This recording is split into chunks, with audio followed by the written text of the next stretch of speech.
శ్రీ వారాహిదేవి జ్యోతిష్యాలయం ఎటువంటి సమస్యలకైనా పరిష్కారం చూపబడును. స్త్రీ పురుషులకు ఎటువంటి సమస్యలున్నా కొన్ని రోజుల్లో పరిష్కారం చేయబడును. ప్రేమ, పెళ్లి, ఉద్యోగం, వ్యాపారం ఎటువంటి సమస్యలకైనా సరే స్త్రీ పురుష వశీకరణం చేయబడును. Guruji phone number 7075910313. ఓం సాయిరామ్. సమర్థ సద్గురు సాయినాథ్ మహారాజ్కి జై. సాయిబాబా భక్తులందరూ కూడా నమస్కారం అండి.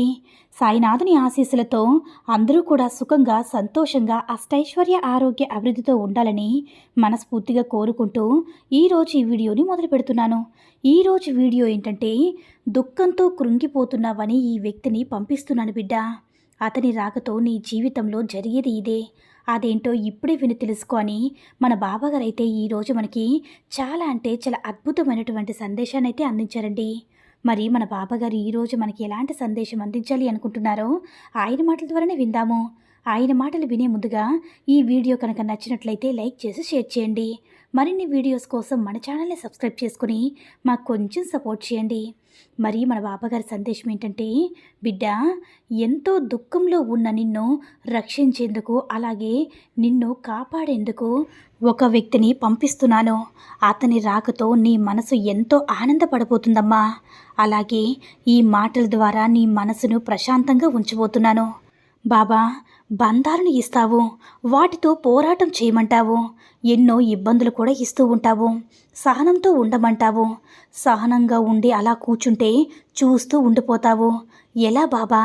ఏదైనా సరే కష్టంలో ఉన్నా, లేదంటే ఏదైనా పుట్టెడు దుఃఖంతో ఉన్న మాకు ఈ సమస్య నుంచి మమ్మల్ని కాపాడంటే చాలు. వెంటనే శ్రద్ధాసబురితో ఉండమ్మా, ఓర్పు సహనంతో ఉండమ్మా, అంతా మంచి జరుగుతుందని చెప్తూ ఉండడం తప్ప ఇప్పటి వరకైతే ఆ మంచి అయితే నేనైతే పొందలేదు బాబా. నిజం చెప్పాలంటే నేనిప్పుడు ఎంతో దుఃఖంలో ఉన్నాను. ఆ దుఃఖం దేని గురించి కూడా నీకు కూడా తెలుసు. నాకున్న బాధంతా కూడా నేను ఎవ్వరికి చెప్పకపోయినా ప్రతిరోజు, ప్రతి నిమిషం నీ పాదాల వద్ద నేను విలపిస్తూనే ఉన్నాను. నా దుఃఖమంతా నీకు బాగా తెలుసు తండ్రి. ఎప్పటికైనా నువ్వు సహాయం చేస్తావని కళ్ళు కాయల కాచేలా ఎదురు చూస్తూ ఉన్నాను. అయినా కూడా నాపై నీకు జాలి కలగడం లేదు తండ్రి.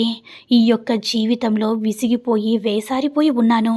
నువ్వు వేసినటువంటి బంధాలు అంటే ముడి వేస్తావు నువ్వే, బంధాలు విడదీస్తావు నువ్వే. మరలా ఎందుకు వారిని నా దగ్గర చేస్తావో తెలియదు.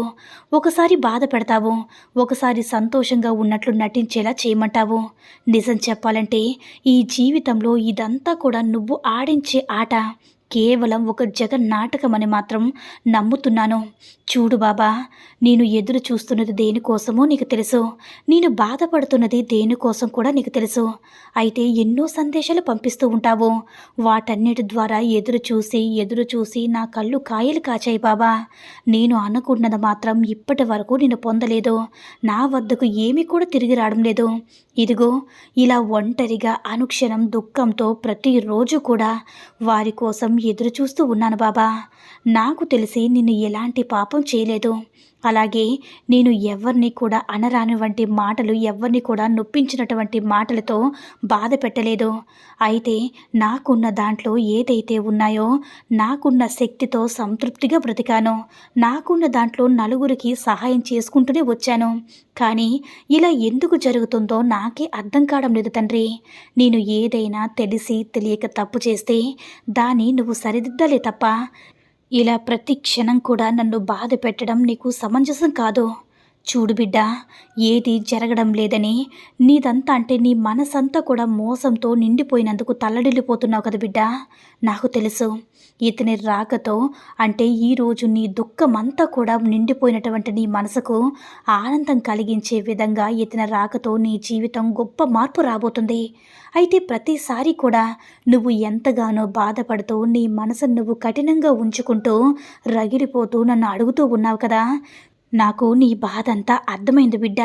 ఎంతో వేదన చెందుతూ ఉన్నావు, ఎంతో నరకయాతన పడుతూ ఉన్నావు, నాకు అర్థమైంది. నువ్వు నాకు చెప్పవలసినటువంటి అవసరమే లేదు బిడ్డ. ఈ బాధను పడుతున్నావంటే దీనికి తప్పకుండా కారణమైతే నీ కర్మ ఫలితమే. అవునమ్మా, నువ్వు పూర్వజన్మలో చేసుకుంటున్నటువంటి కర్మ ఫలితము ఇప్పుడు నిన్ను ఇలా బాధ పెట్టేలా చేస్తుంది. నువ్వు ఇన్ని బాధలు పడేలా చేసింది నీ బంధం నీ నుంచి దూరమైంది. తప్పకుండా నీ బంధంలో మంచి మార్పు వస్తుంది బిడ్డ. నేను నీకు మాట ఇస్తున్నాను. ఎంతోమంది విడిపోయిన బంధాలు కూడా మళ్ళీ తిరిగి కలుసుకొని ఇప్పటికీ ఎంతో సంతోషంగా ఉన్నారు. నీకు కూడా ఆ సమయం రానే వచ్చింది బిడ్డ. ఇన్ని రోజులు ఓపిక పట్టావు కదా, మరి ఇంక కొన్ని రోజులు ఓపిక పట్టు. ఖచ్చితంగా నువ్వు ఎదురు చూస్తున్న వారిలో మార్పు తీసుకువచ్చి నీ బంధాన్ని నీ దగ్గరకు చేర్చబోతున్నాను. నువ్వు ఎంత బాధపడుతున్నావో, నువ్వు ఎంత విసుగు చెందుతున్నావో నేను కళ్ళారా చూస్తూనే ఉన్నాను. నీ బాధను చూస్తూ ఉంటే నా కడుపు తరుక్కుపోతుంది. నా బిడ్డను సరిగ్గా చూసుకోలేకపోతున్నానేమో అని నా మనసుకు నాకే అనిపించేలా చేస్తున్నావు. అంతగా నువ్వు బాధపడుతున్నావు బిడ్డ. చూడు బంగారు తల్లి, ఇప్పటికైనా మనశ్శాంతిని పొందు. ఏ పని మీద కూడా ధ్యాస అనేది ఉండడం లేదు, తిండి తినడం లేదు, కంటి నిండా నిద్రపోవడం లేదు. ఇదంతా కూడా నీకు మనశ్శాంతి లేకపోవడం వల్లే జరుగుతుందమ్మా. నువ్వు అస్సలు బాధపడవద్దు, అలాగే తల్లడిల్లిపోవద్దు తల్లి. నీ మనసుకు ప్రశాంతత కలిగించేలా ఒక గొప్ప శుభవార్తను, అలాగే నీ బంధాన్ని నీ వద్దకు తీసుకువచ్చే రోజులు అతి త్వరలోనే నీ ముందు పరుస్తానమ్మా. నేను నీకు మాట ఇస్తున్నాను. ఇకునైనా సరే దిగులు చెందద్దమ్మా. నువ్వు ఇష్టపడినటువంటి వ్యక్తి అయినా సరే, లేదా నువ్వు విడిపోయినటువంటి బంధమైనా సరే నిన్ను తప్పకుండా చేరుకుంటుంది. నువ్వు ఏ విధంగా అయితే స్వచ్ఛమైనటువంటి ప్రేమతో ఎదురు చూస్తున్నావో అదంతా కూడా వృధా కాదు. తప్పకుండా నువ్వు కోరుకున్నటువంటి బంధంలో మార్పు తీసుకురాబోతున్నానమ్మా. వారిని నీ దగ్గరికి చేర్చి నీ బంధంతో నువ్వు కలిసి సంతోషంగా ఉండేలా తప్పకుండా అన్ని విధాలుగా నీకు సహాయాన్ని అందిస్తాను. ఇకనైనా నువ్వు నా బంగారు తల్లివి కదూ. నీతో ఉన్నటువంటి అలకనంతా కూడా, అలాగే నీలో ఉన్నటువంటి అశాంతిని దూరం చేసుకొని చక్కగా మంచిగా శాంతంగా ఉండు. అలాగే సమయానికి నిద్ర, సమయానికి ఆహారం తీసుకుంటూ ఉండు. అవి తప్పనిసరమ్మా. చూడు బిడ్డ, నీ సమస్తమైనటువంటి విషయాలు యందు నేను తోడుగా ఉంటానని నీకు తెలియదా? ఎల్లవేళలా కూడా నిన్ను రక్షిస్తూ ఉంటానని నీకు తెలియదమ్మా. నా ఆశీస్సులు నీకు లేదని నువ్వు ఎప్పుడు కూడా భయపడవద్దు. నీకు ఎన్నిసార్లు చెప్పాలి చెప్పు బిడ్డ. నీకు ఒకసారి వెనకటి రోజులన్నీ కూడా గుర్తు చేసుకుంటే అప్పుడు ఏ విధంగా నీ మనసులో భావం అనేది ఏర్పడదో అప్పుడే నీకు పూర్తిగా అర్థమవుతుంది. నువ్వు ఎంతటి కష్టాల ఊబిలో ఉన్నా సరే ఒక్కొక్కసారి నీకు ధైర్యాన్ని ఇచ్చాను. ఎన్నిసార్లు నీకు ధైర్యాన్ని ఇచ్చానో ఒక్కసారి గుర్తుంచుకోమా. అసలు నా రక్షణ లేకుండానే, ఈ సహాయం అంటే నా సహాయం లేకుండానే ఇప్పటికీ నువ్వు ఇంత సంతోషంగా ఉండగలిగావంటే కేవలం నా సహాయాన్ని నువ్వు పొందడం ద్వారా కదా.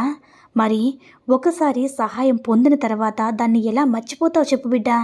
నిజం చెప్పాలంటే ఈ మానవులంతా ఇంతేనేమో. చూడు బిడ్డ, సంతోషంగా ఉన్నప్పుడు నేను ఎప్పుడు కూడా నీకు గుర్తురాను.